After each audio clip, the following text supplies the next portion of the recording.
Hey everyone, welcome back to a new video. I hope you had a great day.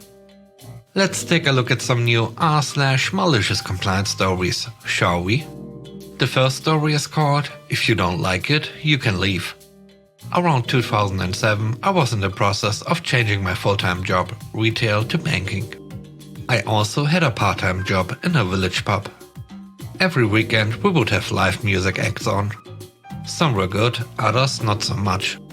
This story relates to probably the best band we had. The landlord of the pub had recently acquired another well-established pub in another nearby village. This pub was different, it had a restaurant and rooms for hire. He was an alright kind of guy, likable but hard-nosed if it came to it. He would help anyone if he could, but with his business, it was his way or the highway. He also had fingers in a lot of pies, from his pubs up to creating awards for dog shows. In the pub he acquired, the staff had a uniform, purchased by the previous owner before he sold up. In our pub we wore jeans and Drink Company branded shirts. Some of the other pub staff came to my pub to help, as the landlord had decided our quaint little watering hole should start doing more food options than just crisps and peanuts.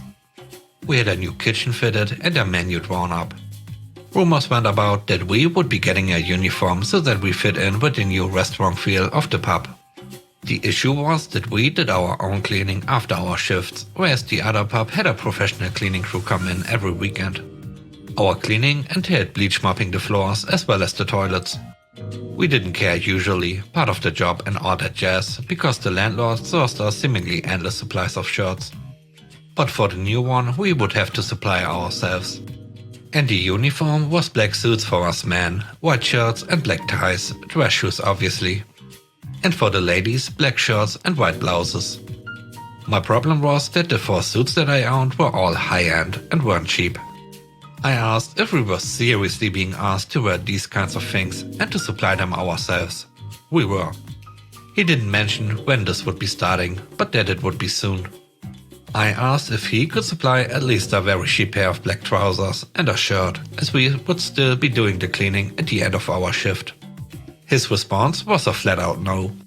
I had a week's holiday booked, so I left it in his hands to come up with a solution whilst I was away. I came back on that Friday night, and the band we had on had arrived early to set up, as is normal. People had already started to arrive, as many wanted to hear this group. I turned up in jeans and a shirt to see the 2 barmaids in black skirts and such. Nobody had told me that the uniform change had been instigated. The landlord came through the bar and asked where my suit was. I said that I hadn't been informed and I still wouldn't have worn it, as I was not going to be using bleach whilst wearing it. This is where the hard-nosed side came out and also where the malicious compliance appeared. He said you can go home and change, or you can hand in your till key and leave. So I handed him my full key, apologized to the 2 barmaids for leaving them in the lurch, got my coat and went home.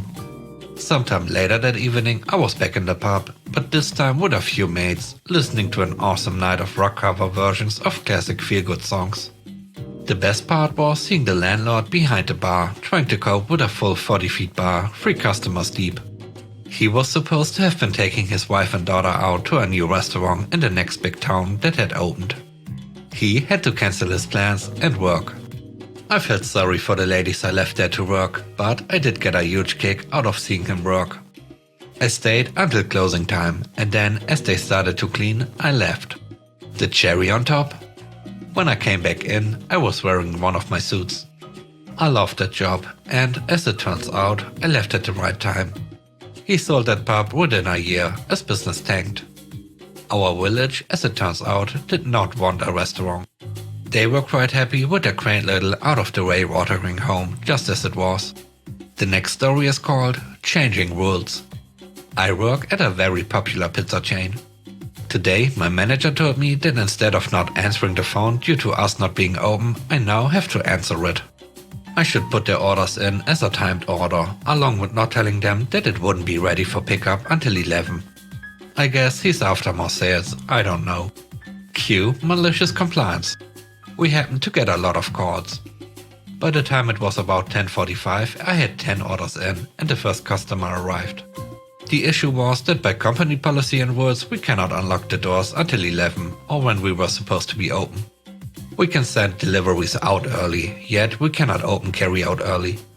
As you can imagine, the customers became angry when I told them they have to wait until 11 before I can serve them due to policy. The cherry on top was that my manager heard the commotion and decided to forgo the rule. Well, in walks his essential boss. He trains managers and employees mainly. He sees what my boss is doing and probably gets him in trouble as a result. After his boss talked to him for a bit, my manager pulled me aside and said we are no longer taking orders early, nor are we allowing customers to enter the store early. The last story is called Manager vs. Mother Nature. A couple of summers ago, I took a part-time job as a server at a local pub/restaurant. I had a full-time job, so this was just for experience and to pick up some tip money on the side. The pub had been closed for a few years after the old owner couldn't afford it anymore. So when the new owners picked it up and got it ready for opening again, the town was pretty excited. It's a bit of a town landmark right in the middle of our main street. I applied as soon as I found out and ended up getting hired. I was one of the younger servers alongside a few older ones. Most of us were women and the older servers really looked out for us inexperienced ones. Overall, the others on the team were really nice, save for a couple of nasty ones. My new boss Gary was, well, not as great. Gary's favorite saying was, if you have time to lean, you have time to clean. He thought if we took even a second to catch our breaths, he was losing money from us slacking off. On slow days, he would find menial, pointless tasks for us to complete. Wipe the bar counter, even though it's been wiped 3 times in the past half hour already. We organized the menus, even though they are already perfectly organized. Fill up more condiment cups, even though they are already 50 salsa cups ready to go. Stuff like that. The most tedious task, especially in the early months of the summer, was sweeping the side alley that leads to the patio. There were these massive maple trees along the path and they would drop leaves and seeds like crazy, especially on windy days. One afternoon in early June, there were only a handful of us working. It gets slow and I get assigned the sweeping task. I sweep up the back alleyway as much as I can, but the wind is blowing and the trees just keep dumping more and more seeds onto the path. I do my best until a coworker calls me back inside to help serve tables. She didn't want me missing out on tips, bless her. I seat the table, get their orders and start entering them. Just then, Gary storms up to me. What are you doing? Entering table 15's order. Why? The side alley is a mess, I don't pay you to slack off. I swept up as much as I could before this table walked in. It's a really windy day, that's why it keeps getting full of leaves and seeds. You are more than welcome to check the compost bin for how much I actually did sweep up. No, we do not finish things halfway here. You are going back out there and finishing your job. I want it to be spotless. Linda can take table 15. Gary then switched table 15 from my account to Linda, an old server's account. Linda and I got along great. She worked as both a server and a bartender and used to be a general manager with another restaurant chain. She decided to join this team after her retirement as a part-time hobby. She taught me a whole lot while I worked there and I'm grateful to have met her. I'll hang on to your share of the tips, best not to make Gary angry. He really wants me to make it spotless. Does he know how impossible that is? I'd have to be out there all shift. That's when Linda gave me a smile and the light bulb turned on in my head. I still had 2 hours left in my shift and it was going to be right into the dinner rush. I grabbed the broom and dustpan and got to work. I would sweep as much as I could, but every so often another strong breeze would come by and hundreds of more helicopter seeds would flutter to the ground.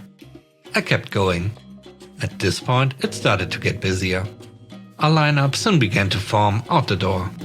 Linda was taking care of tables, but very soon it became clear that the other servers needed someone else to deal with everyone.